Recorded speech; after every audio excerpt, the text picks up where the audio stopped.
ఈ ఫోటోలో ఉన్న వ్యక్తిని చూసారా? ఇప్పటికే ఐడియా వచ్చిందా? ఎస్, ఓజీలో విలన్. ఇంకా అందరికీ ఇంకా బాగా గుర్తుండాలంటే కొన్ని సంవత్సరాలు వెనక్కి వెళ్ళిపోతే జన్నత్ కావచ్చు, కొన్ని సాంగ్స్తో, బాలీవుడ్ సాంగ్స్తో అద్దరు కొట్టేసినటువంటి హీరో. సో ఆ హీరోకి ఏమైంది?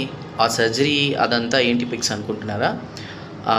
ఏదైతే ఆవరపన్ 2 సినిమా కోసం కూడా ఎప్పటి నుంచో ఫ్యాన్స్ వెయిట్ చేస్తున్నారు, ఆవరపన్ 2 సీక్వెల్.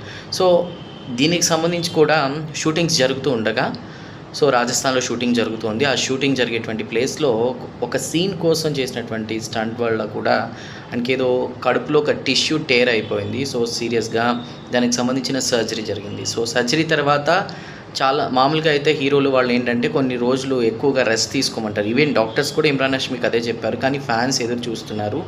సో అదేవిధంగా నా వల్ల ప్రొడ్యూసర్స్ వాళ్ళు వీళ్ళకి కూడా ఆ నష్టాలు అవి ఏవి వద్దు, ఆ కష్టం నేను ఇవ్వను అంటూ కూడా ఆయన, సో నేను మళ్ళీ షూటింగ్కి రెడీ అయిపోతాను అన్నట్టుగా కూడా, అంటే కాకపోతే అక్కడ ఉన్నటువంటి టీం వాళ్ళు ఏం చేస్తున్నారంటే షూటింగ్లో ఆయన హెల్త్కే ఇబ్బంది లేకుండా కొంచెం హై ఎండ్ ఉన్నటువంటి సీన్స్ని తగ్గించడం కావచ్చు, అదంతా కూడా చేస్తున్నారు. కానీ ఇమ్రాన్ హష్మీ ఎక్కడ తగ్గరు కదా. సో ఈవెన్ ఇంకొక ఎగ్జాంపుల్ ఏంటంటే వాళ్ళ భార్యకి వాళ్ళ కొడుకుకి కూడా క్యాన్సర్ వచ్చిన టైంలో కూడా ఆయన ఎంతో స్ట్రాంగ్గా ఉన్నారు. తర్వాత వాళ్ళది జయించారనుకోండి, అది వేరే విషయం. సో ఏదేమైనా కూడా లైఫ్ని చాలా, అంటే ఒక డెడికేటెడ్గా ఎలా ఉండాలో ఈ హీరో మరోసారి రుజువు చేశారు. మన తెలుగు సినిమాల్లో విలన్ అయినా బాలీవుడ్లో హీరో.